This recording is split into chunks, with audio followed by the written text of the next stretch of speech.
The man who delivered the final severance was her uncle, though the word felt hollow and wrong, a borrowed coat that didn't fit. He stood in the entryway of the house her grandfather had built, a place of cedar beams and the lingering scent of pine resin, and he did not seem to belong. He was a man of soft hands and ledger books, and the house was a testament to calloused palms and sawdust. He held a thin envelope as if it were a distasteful fish. "The sale is final," he said, his voice flat, an administrative decree. "The new owners take possession on the 1st of the month. That gives you 10 days. Ilara said nothing. She was 24 and had lived in this house for all of them. She had been born in the upstairs bedroom that overlooked the harbor. It was here her grandfather, a man whose quiet presence was as solid and dependable as the keel of a ship, had taught her the world. He had not taught her with books, but with tools. He had placed a dovetail saw in her hands when she was 8, showing her how to feel the cut, to let the tool do the work. He had taught her to read the grain of wood, the mood of the sky, the subtle language of a tide chart. He was a shipwright, a navigator, a builder of things that lasted. He had built this house. He had built her. Her uncle cleared his throat, a dry, rustling sound. "This is your final settlement. Your father's portion of the estate was complex. After all the debts were cleared, this is the remainder." He slid the envelope onto the hall table, a heavy oak piece her grandfather had fashioned from a single storm-felled tree. The thin paper rectangle looked absurdly small upon its vast, scarred surface. She did not cry. She did not plead. The grief for her parents was a long, settled ache, and the fresh grief for her grandfather, gone only 6 months now, was a sharp, cold stone in her chest. This final act, this administrative banishment, felt less like a tragedy and more like the last page of a book she already knew had a sad ending. It was simply a fact, cold and immutable. The world of soft-handed men had won. She looked past him, through the open door, to the grey water of the harbor. Her grandfather had taught her that a ship was only as good as its captain. A life, he'd said, was the same. You were the captain of your own vessel. You had to know how to patch a leak, how to navigate by the stars when the charts were lost, how to find your true north. "I understand," she said, and her own voice surprised her with its steadiness. Her uncle seemed relieved. He had expected tears, a scene. He was not equipped for scenes. He was equipped for columns of numbers and tidy resolutions. He gave a short, jerky nod, turned, and walked out of the house her grandfather had built, leaving the door ajar. A cool, salt-laced breeze whispered in, carrying the scent of low tide and distant journeys. Ilara walked to the table and picked up the envelope. It was insultingly light. Inside were a few worn bills, a pittance, enough for a week in a boarding house perhaps. She did not put it in her pocket. Instead, she walked into the workshop, the true heart of the house. The air here smelled of sawdust, linseed oil, and metal. Racks of hand tools lined the walls, their wooden handles worn smooth and dark with generations of use, planes and chisels, adzes and draw knives, each with its place, each singing with a silent history of competence. She ran her hand along a row of auger bits, feeling the cold, precise spirals. This was her true inheritance. Not the house, not the money, this knowledge, this capability. From a velvet-lined box on the main workbench, she took the one object that was truly hers. It was a ship's compass, heavy and solid, cast in brass. Its gimbaled rings allowed the needle to float, serene and true, no matter how the world tossed and turned around it. It had been her grandfather's own, from his first long voyage. He had given it to her on her 16th birthday. "Never trust a man who can't find his own way," he'd said. "And never be a woman who needs a man to find hers. This will always show you where north is. The rest is just navigation." She packed a single canvas satchel, a change of clothes, a small roll of her grandfather's most essential tools, a hammer, a set of chisels, a sharpening stone, a small hand drill, a coil of good rope, a loaf of bread, and a block of cheese from the pantry. She slipped the brass compass into a side pocket, where its weight was a solid, reassuring presence against her hip. She walked through the silent house one last time, not with sadness, but with a quiet sense of appraisal. She saw the perfect joinery in the ceiling beams, the plumb and true walls, the floors that did not creak. It was a fortress of love and competence, but it was no longer hers. She did not close the door behind her. She simply walked away, down the gravel path toward the coastal road, leaving the house to the men of soft hands and ledger books. She did not look back. The compass at her hip felt heavy, a single point of certainty in a world that had dissolved into mist. North. That was a start. The rest, she supposed, was just navigation. The road unwound before her like a fraying rope, For 3 days, she walked. She followed the coastline, keeping the gray expanse of the sea to her left. The air grew sharper, the trees more stunted, and wind scoured. The towns became smaller, farther apart, clinging to the rocky shore like stubborn barnacles. She slept in haylofts and abandoned fishing shacks, eating her bread and cheese sparingly, her small sum of money a cold, hard knot in her pocket. She was not running away. She was moving towards something, though she knew not what. She was a ship cut from its moorings, adrift on an unknown tide. The grief she had held at bay began to seep in at the edges, a cold fog that threatened to chill her to the bone. She pushed it back with the rhythm of her walking, the simple, physical act of putting one foot in front of the other. On the evening of the 4th day, she found herself in a town called Port Fallow. It was little more than a single muddy street ending in a decrepit pier. The houses looked weary, their paint peeled away by salt and wind. A tavern, its sign, a faded, three-legged dog swinging on one hinge, spilled a weak yellow light onto the street. Hunger, sharp and insistent, gnawed at her. She pushed the door open and stepped inside. The place was smoky, smelling of stale beer, fried fish, and damp wool. A few weathered men sat at the bar, their faces etched with the stories of hard lives. She took a small table in the corner, feeling the weight of their curious glances. She ordered a bowl of stew from a woman with a tired, kind face, and ate slowly, letting the warmth spread through her. It was as she was finishing that a conversation from the bar snagged her attention. "Heard the county is finally giving up on the St. Jude's Point deed," one man, a burly fisherman with a tangled beard, said to the bartender, "putting it up for final sale. Tax auction." The bartender, a thin man polishing a glass with a dirty rag, snorted. "Who in their right mind would buy that rock pile? The light's been out for 20 years. The keeper's house fell in a decade ago. They say Old Man Thorne's ghost still walks the gallery on stormy nights, looking for the ship that never came." A third man laughed, a harsh barking sound. "More likely he's looking for a way off that cursed spit of land. Place is a death trap. The currents out there will tear the hull off a ship before you can say your prayers." "Still," the first man mused, 100 acres and a lighthouse for the price of back taxes. $50, the notice said. $50. Ilara's hand went to her pocket, where the crumpled bills from her uncle's envelope resided. The exact amount. A strange, cold current flowed through her. It wasn't hope, not yet. It was something harder, more desperate, a flicker of grim resolve. She finished her stew, paid the tired-faced woman, and walked back into the windy street. The moon was a sliver in the clouds, casting a pale, uncertain light. St. Jude's Point, the name echoed in her mind. St. Jude, the patron saint of lost causes. A grim smile touched her lips for the first time in weeks. It felt like a fitting destination. The next morning she found the county clerk's office in a small, dusty building next to the fish market. The clerk was a man much like her uncle, with a starched collar and an air of bored superiority. He looked at her worn clothes and the satchel at her feet with disdain. "I'm here about the St. Jude's Point property," she said, her voice clear and steady. The clerk raised an eyebrow. "The tax auction, you mean? You're a little late for the formalities, but seeing as you're the only soul foolish enough to inquire," he trailed off, a smirk playing on his lips. "It's $50, non-refundable, sold as is, where is, with all its curses and crumbling glory." Ilara took the worn bills from her pocket and laid them on the scarred wooden counter. The full sum, her entire worldly fortune. The clerk's smirk widened into a grin. He counted the money with a theatrical slowness, then took a pre-printed deed from a drawer, dipped a pen in ink, and began to fill it out. "Name?" "Ilara," she said. He scratched her name onto the document, his pen making a dry scraping sound. "Well, Ilara," he said, handing her the paper. "Congratulations. You are now the proud owner of the most worthless piece of real estate on this entire coast." He chuckled to himself as he stamped the document with a heavy, final-sounding thud. She took the deed, folded it carefully, and placed it in her satchel. She did not give him the satisfaction of a reply. She simply turned and walked out, the legal owner of a ruin she had never seen, on a cursed spit of land, with nothing but a bag of tools and a brass compass to her name. The clerk's laughter followed her out the door, but it was drowned out by the cry of a gull and the steady rhythmic crash of the waves.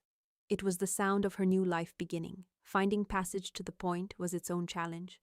The fishermen in Port Fallow regarded her with a mixture of pity and superstitious fear. "No one's been out to St. Jude's in years, miss," one old salt told her, mending his nets on the pier. "The landing is treacherous.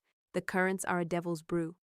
But her quiet determination and the sight of a few silver coins she had held back from her meal money finally persuaded a young man with a sturdy skiff and a need for cash. His name was Tom, and he barely spoke a word as his small boat chugged across the choppy grey water. The farther they got from the relative shelter of the harbor, the more the sea asserted its power. The skiff rose and fell on swells that were like the slow breathing of some immense creature. A cold spray misted the air, tasting of salt and impending rain. After an hour, a dark line appeared on the horizon, hardening into a long, low finger of black rock jutting out into the sea.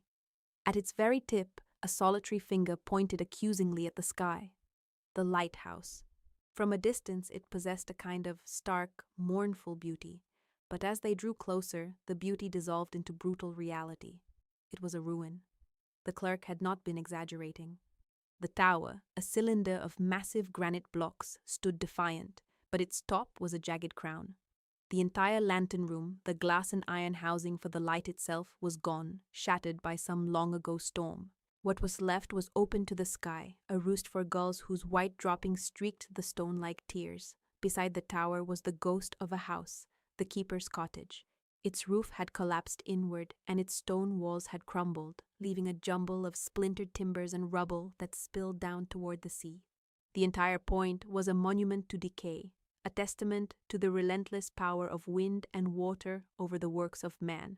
Tom cut the engine, letting the skiff drift. "This is as close as I can get," he said, his voice hushed with something like awe at the scale of the desolation. "The landing cove is around the north side. It's a scramble up the rocks from there. Are you sure about this, miss?" A wave of despair, cold and vast as the ocean itself, washed over Ilara. The clerk's mocking laughter echoed in her ears. She had traded everything for this, a pile of rocks, a tombstone. For a long moment, she could not breathe. The weight of her folly, her homelessness, her utter solitude pressed down on her. This was not a lost cause. It was a hopeless one. Then she felt it. The solid weight of the compass against her hip. Her grandfather's voice, calm and steady in her memory. "Find true north. The rest is just navigation." She looked at the tower again, not at the shattered top, but at its base. The granite blocks were immense, perfectly fitted, their seams as tight as a secret. The foundation was sound. Her grandfather had taught her that. Always check the foundation. "I'm sure," she said, her voice tight. "Help me get my bag ashore." The landing was difficult, a scramble over slick, seaweed-covered rocks, but she made it. She stood on her own land. The deed, a fragile paper promise in her satchel. Tom tossed her bag onto the rocks, pushed off with an oar, and started his engine without another word. He did not look back. Soon, the sound of his motor faded, leaving only the roar of the surf and the lonely cry of the gulls. She was alone. She spent the rest of the afternoon exploring her kingdom of rubble. The cottage was a lost cause, at least for now. But the tower was different. She found the entrance, a heavy iron door, its surface a textured map of rust.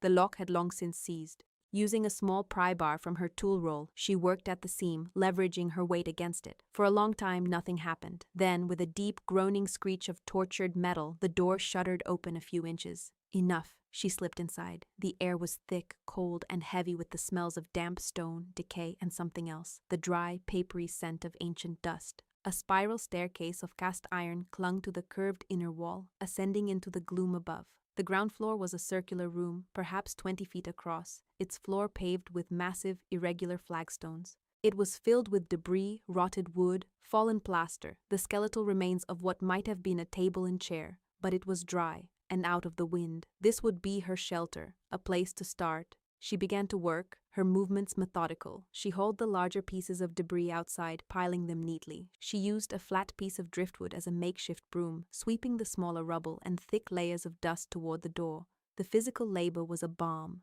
It quieted the panicked voice in her head. It was something she understood. You start with what is broken, and you make it clean. Then you make it whole.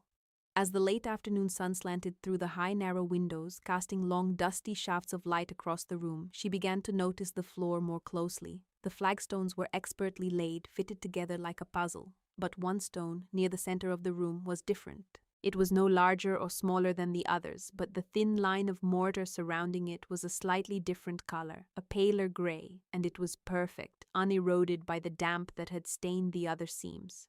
It was newer.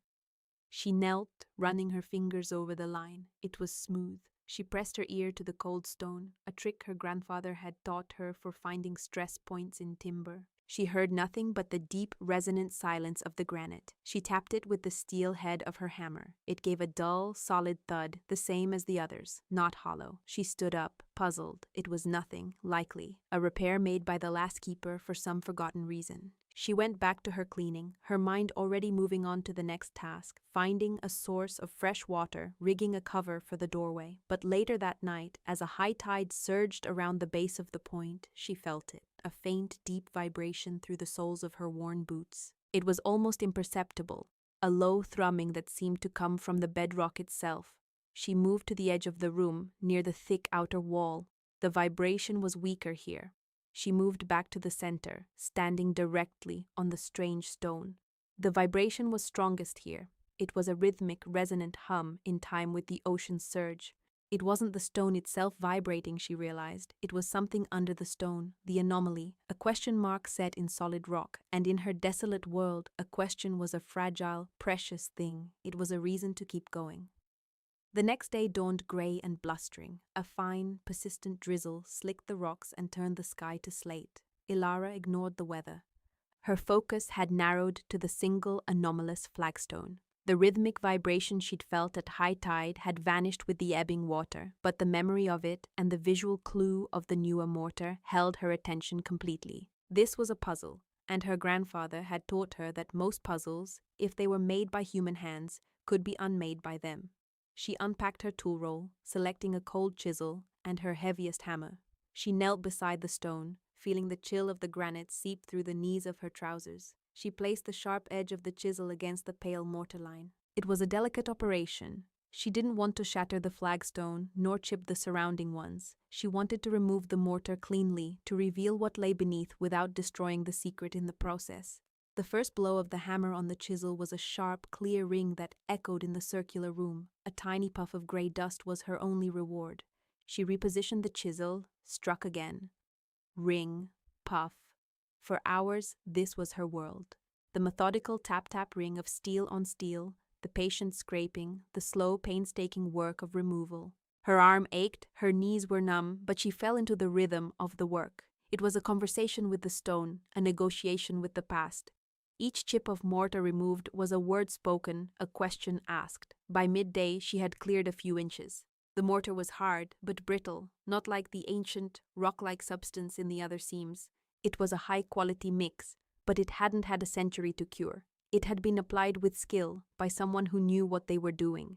This wasn't a clumsy patch. This was a careful concealment. She worked through the afternoon, her hunger forgotten, her world shrunk to the tip of her chisel and the widening gray line. Finally, as the light began to fail, she had cleared the entire perimeter of the stone. It sat now like a lid, perfectly separate from the floor around it. She tried to lift it with her bare hands, but it wouldn't budge. It was a solid piece of granite, 4 inches thick and nearly a yard square. She wedged her pry bar into the newly cleared seam and put her full weight on it. The bar bent slightly, the metal groaning in protest. The stone did not move. She needed more leverage. Remembering a lesson from her grandfather about moving heavy timbers, she found a thick, solid block of driftwood and a long, sturdy piece of a shattered roof beam, a fulcrum and a lever. She wedged the tip of the beam into the crack, set it upon her driftwood fulcrum, and threw her entire body against the far end. For a moment, nothing. Then, with a deep, grinding shudder that vibrated up the beam and through her bones, the stone moved. It tilted, breaking a seal of damp suction. A strange smell wafted up from the darkness beneath, cold, still air, the clean scent of deep earth, and the unmistakable tang of brine, but without the fishy smell of the open sea. Working carefully, she leveraged the stone up and over, flipping it onto the floor beside the opening. She peered into the hole. It was not a vault or a cellar. It was a shaft, perfectly circular, lined with dark, wet stone. An iron rung ladder was bolted into the side, its rungs descending into a blackness so complete it seemed to swallow the dim light of the room. Her heart hammered against her ribs. This wasn't part of the lighthouse construction. This was something else, something secret. She lit the small oil lamp she had salvaged, its flame a tiny brave flicker against the immense dark. She held it over the opening. The light caught the wet rungs, which glistened as they descended, on and on, until they were lost in the abyss. This was the source of the vibration, a direct connection to the sea. A sea cave, most likely, bored out by the relentless water, a natural weakness in the headland that someone had discovered and improved upon. She hesitated for only a moment. Fear was a luxury she could not afford. This was a discovery, and discoveries demanded investigation. Securing her lamp to her belt and gripping her hammer, she swung her legs over the edge and began to descend. The air grew colder, the smell of brine stronger. The rungs were slick with condensation. The only sound was her own breathing and the drip, drip, drip of water. She counted the rungs. 10, 20, 30. The shaft opened up. Her feet touched sand. She was in a large sea cave. The high tide, which she could hear booming against the cave mouth some distance away, would fill this space. A narrow channel of water snaked across the sandy floor from the entrance. She was standing on a small raised beach at the back of the cave, directly beneath the lighthouse tower. This was a smuggler's entrance, a secret way in and out, invisible from the land or the sea. Her lamp cast dancing shadows on the damp rock walls. In one corner of the cave, nestled in a high, dry alcove well above the high water mark, was a heavy, sea-worn chest. It was bound with iron straps green with verdigris. It wasn't locked. The clasp was a simple iron hasp. With trembling fingers, she lifted it. The chest was full of gold coins, not a handful, but a fortune. They glowed with a soft, buttery light, a pirate's dream made real. They were Spanish doubloons, heavy and intricately stamped, their surfaces cool to the touch. Ilara stared, her mind unable to process the sight. This was impossible. This was a fairy tale. Beneath the top layer of coins, her fingers brushed against something soft and yielding. She carefully pushed the gold aside and drew it out. It was a package wrapped in thick, oiled sailcloth and tied with tarred rope. She fumbled with the knot, her fingers clumsy with shock and cold. Inside the sailcloth was a leather-bound logbook. She sat on the sandy floor of the sea cave, the impossible weight of gold at her side, and opened the book. The handwriting was elegant, precise, the ink faded but perfectly legible. "My name is Captain Elias Thorne," the first entry began. Or it was. "The man who writes this is known only as the keeper of St. Jude's Light. If you are reading this, you are either a thief of uncommon perception or a soul as lost as my own. I hope for the latter." Ilara read on, the lamplight flickering, the sound of the sea a distant chorus. The story that unfolded was one of betrayal. Captain Thorne had been a master mariner and salvage diver. He had located the wreck of the Santa Esmeralda, a Spanish treasure galleon lost 2 centuries prior. Before he could mount a full salvage operation, his partners, the men who had financed his expedition, betrayed him. They stole his charts, his ship, and tried to kill him, leaving him for dead on a deserted island. He survived. He made his way back to civilization, a ghost of a man. Hearing that his partner's salvage attempt had failed, they had the charts, but not his unique knowledge of the treacherous currents. He devised a plan. He faked his own death, took an assumed name, and used his last few coins to secure the post of keeper at the remote, undesirable St. Jude S. Point lighthouse. From this lonely perch, he secretly, painstakingly, salvaged the Santa Esmeralda himself. Over years, he used a small diving bell of his own design, working alone, at night, bringing the treasure up piece by piece through this very sea cave. The log detailed the work, the solitude, the quiet satisfaction of his righteous vengeance. He wrote of his loneliness, his only companion the sea. He wrote of the great bronze bell he recovered from the galleon's belfry. Unable to hoist it up the shaft, he had rigged it within the sea cave, just below the waterline at the cave's mouth. He engineered a clever system of levers and floats, so that the surge of the rising and falling tide would cause the hammer to strike the bell, a deep, resonant toll ringing out not for the living but for the dead. A private monument to his stolen life, its sound known only to him and the sea. This was the source of the vibration, the Sunday bell, as he called it, ringing with the turning of the tides. The final entry was dated 20 years ago. Thorne knew his health was failing. "The sea has given me this fortune," he wrote, "but it cannot give me back my life. I have no heir, no friend left in this world. This gold, which I took from the sea, I now return to it, in a manner of speaking. I leave it here, in this cave, a secret kept by the tide. Let it be a reward not for greed, but for ingenuity. If you have found this place, you have demonstrated the skill and perception I have come to value above all else. The lighthouse and its fortune are now yours. I ask only this: do not let the light go out forever. I have lived my last years in darkness and solitude. Use this to build a life of light and purpose. Let this rock be a foundation, not a tomb. That is my final wish and my blessing. Tears streamed down Ilara's face, mingling with the salt spray on her cheeks. They were not tears of sadness, but of a profound, aching gratitude. This long-dead stranger, this fellow outcast, had reached across 2 decades to offer her not just a fortune, but a purpose, a kinship. She was not alone on this rock. She was the heir to a legacy of resilience.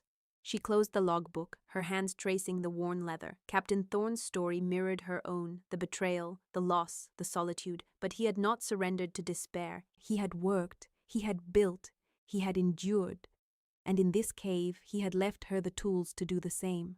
The gold was not the treasure. The logbook, the story, the blessing, that was the treasure. The gold was just the means. She looked from the chest of gold to the iron ladder ascending into darkness. She had a home to restore. She had a light to rekindle. The discovery of the gold did not bring a rush of giddy excitement, but a quiet, profound sense of responsibility. It was not a windfall, it was a commission. Captain Thorne's last entry was a charge she felt in her bones. Build a life of light and purpose. For the first time since leaving her grandfather's house, Ilara felt the fog of uncertainty begin to burn away, replaced by the clear, sharp lines of a plan. She spent 2 days methodically moving the treasure. It was grueling work. She used her coil of rope and a makeshift canvas bucket to haul the coins, a few hundred at a time, up the 30-foot shaft. The sheer weight of the gold was astounding. It was a tangible representation of years of solitary labor. As she worked, she felt a growing connection to the ghost of Captain Thorne. Each coin she touched was a link to his story of patience and resolve. She stored the heavy sacks in a dry corner of the ground floor room, covering them with a tarp and old debris. She left the heavy sea chest below, but carried the logbook with her. It became her guide, her Bible of resilience. With the fortune secured, she turned her attention to the real work. She was no longer just a survivor camping in a ruin. She was the steward of St. Jude's Point. The gold was a tool, and like any good craftswoman, she knew the tool was useless without a blueprint. Her blueprint was a fusion of her grandfather's teachings and Captain Thorne's legacy. Her first priority was survival. She used Thorne's notes on the local geography to find the freshwater spring he had used, a seep hidden in a cleft of rock on the landward side of the point. The water was sweet and cold. Next, she focused on her shelter. The tower was her fortress. She painstakingly cleaned the ground floor, scrubbing the flagstones until they shone a damp, dark gray. She used her woodworking skills to build a proper, sturdy door from salvaged timbers, fitting it with a heavy bar on the inside. She repaired the iron staircase, tightening bolts, and using a wire brush to scrub away the worst of the rust. She cleared the second-floor room, which would become her sleeping quarters, and fashioned a bed frame and a small table. The work was slow, methodical, and deeply satisfying. The ring of her hammer, the rasp of her saw, the scrape of her trowel, these were the sounds that filled her days. They were the sounds of creation, pushing back against the relentless noise of the sea's destruction. She felt her own spirit being restored along with the tower, each mortared stone a piece of her own brokenness being set back into place.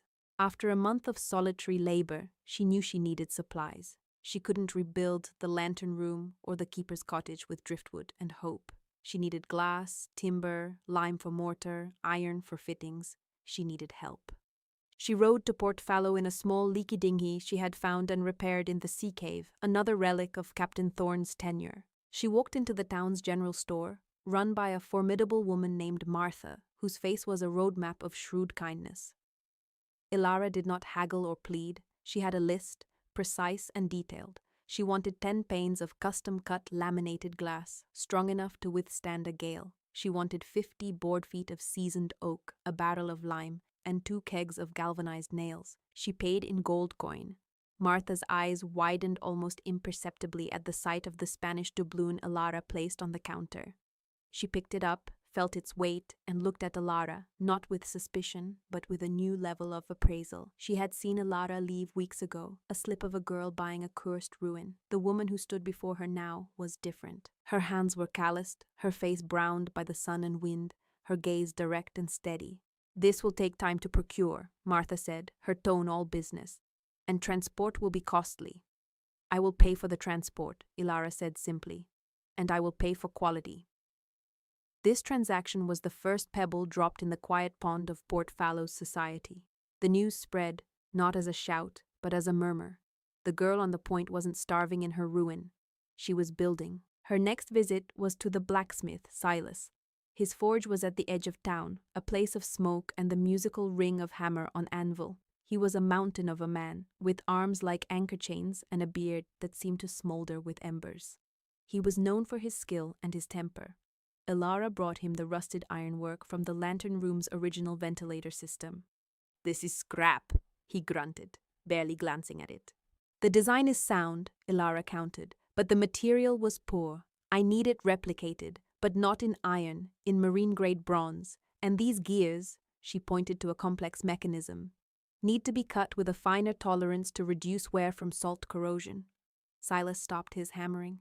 He picked up one of the rusted pieces, turning it over in his huge hands.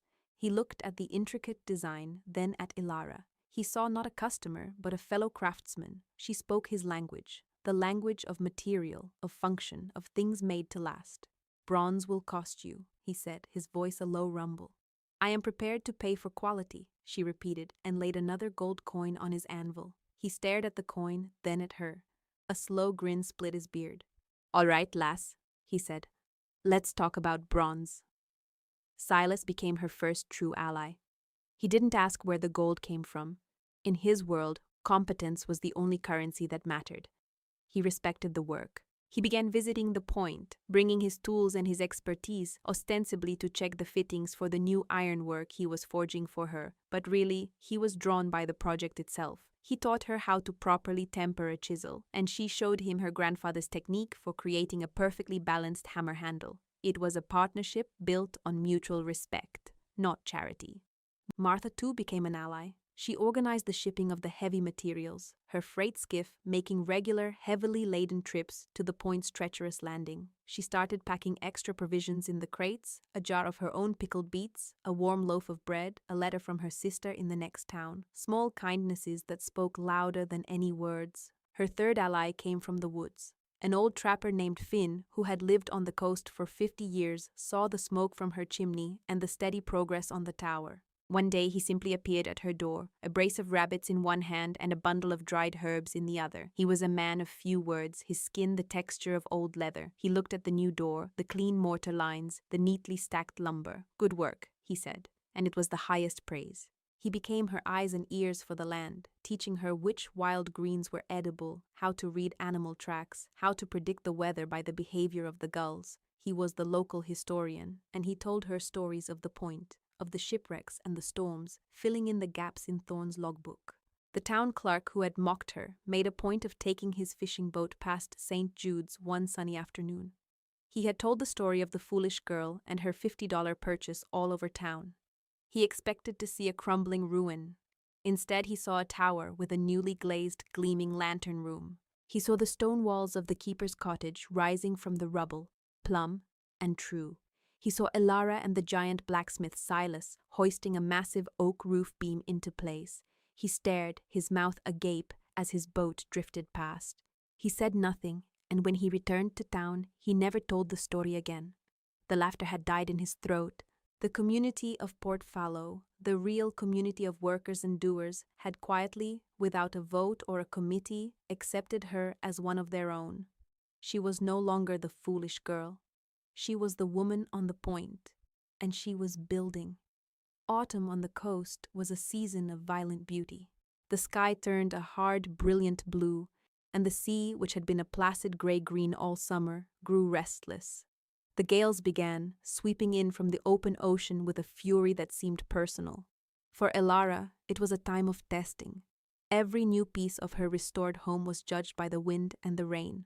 The new mortar in the cottage walls, the seals on the lantern room glass, the heavy bronze fittings of the roof, All were subjected to a relentless assault. They held. The work was good, but one evening in late October, the sky turned a strange, bruised purple. The air became unnaturally still and heavy. Finn, who had rowed out to bring her a string of smoked fish, sniffed the air and looked at the sky with narrowed eyes. "This is a bad one, Ilara," he said, his voice grim. "This is more than a gale. The old ones called this a ship-eater. You should come back to town with me." Ilara looked at her tower, standing proud and solid against the ominous sky. "This is my home, Finn. I'll see the storm through here." He nodded slowly, understanding. He wouldn't have expected any other answer. "Keep a light burning then," he said, and rowed away, his small boat hurrying toward the safety of the harbor. The storm hit just after nightfall. It came not as wind and rain, but as a solid wall of force. The roar was deafening, a physical presence that made the granite tower tremble. Ilara was in the second-floor room, the one she now used as her living quarters. She watched through a thick pane of safety glass as the sea was whipped into a frenzy. Waves that had been mere swells an hour ago were now mountainous, crashing against the point with a force that shook the very bedrock. Spray and foam were flung 100 feet into the air, lashing against the lantern room glass high above her. It was terrifying, but it was also magnificent. She felt a strange sense of exhilaration, of being at the very heart of nature's raw, untamable power.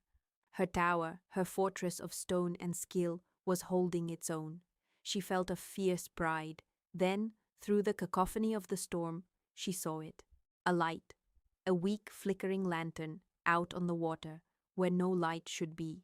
It appeared and disappeared as it was lifted on the crest of a wave, then plunged into a trough. A ship, caught in the storm, being driven toward the treacherous shoals that fanned out from St. Jude's Point, the very rocks the lighthouse had been built to warn against. Her blood ran cold.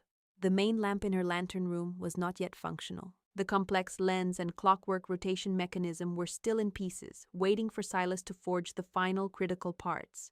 She was a keeper without a light. Frantically, she scanned the raging sea. The boat was a fishing trawler, one of the larger vessels from Port Fallow. She recognized the silhouette. It was the Sea Serpent, the Jensen family's boat. 3 generations of fishermen were on that vessel. They were being driven directly onto the reef known as the Devil's Teeth. Panic seized her for a moment. She was helpless, a lone woman on a rock, a spectator to a tragedy. Then, Captain Thorne's words from the logbook echoed in her mind. The Sunday bell. She grabbed a coil of rope and her heaviest storm lantern and plunged down the spiral staircase. The ground floor was vibrating, the deep, resonant thrumming of the sea cave more powerful than she had ever felt it. She threw open the heavy door. The wind tore it from her grasp, slamming it back against the stone wall. She didn't care. She scrambled out into the tempest, leaning into the wind, her lantern a feeble pool of light. She made her way to the hidden entrance, the heavy flagstone she had rigged with a counterweight so she could lift it alone. She heaved it open and stared down into the shaft. The roar from below was a physical blow. The sea cave was a maelstrom. She didn't hesitate. She began her descent, the wind howling in the shaft above her, the iron rungs slick and vibrating violently. When her feet touched the sand, she was met with chaos. The cave was half flooded with churning, violent water. The surge was immense, a powerful rhythmic pulse that sent waves crashing against the back wall, and the bell was ringing, not the slow, measured toll of the turning tide, but a frantic, chaotic clangor. The surge was so violent it was throwing the hammer against the great bronze bell randomly, a panicked, useless noise lost in the storm's roar. Ilara waded into the icy, surging water, the rope coiled over her shoulder. She fought her way toward the mouth of the cave, where the bell was mounted. Thorne's log had included detailed diagrams of his mechanism.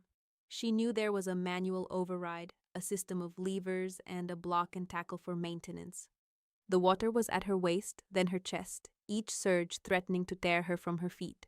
She reached the bell. It was a monster, a giant of gleaming bronze, vibrating with a terrible power. She found the release for the tidal hammer, a heavy iron pin. It was seized with rust. She pulled at it, her fingers raw, but it wouldn't move. She took the hammer from her belt. Bracing herself against the rock wall, she struck the pin once, twice, a third time, with all her strength. The pin broke free. The tidal hammer fell silent. Now for the hard part. She looped her rope through the manual block and tackle that Thorne had so brilliantly installed. She had to change the bell's rhythm from a chaotic clanging to a steady, deliberate pattern.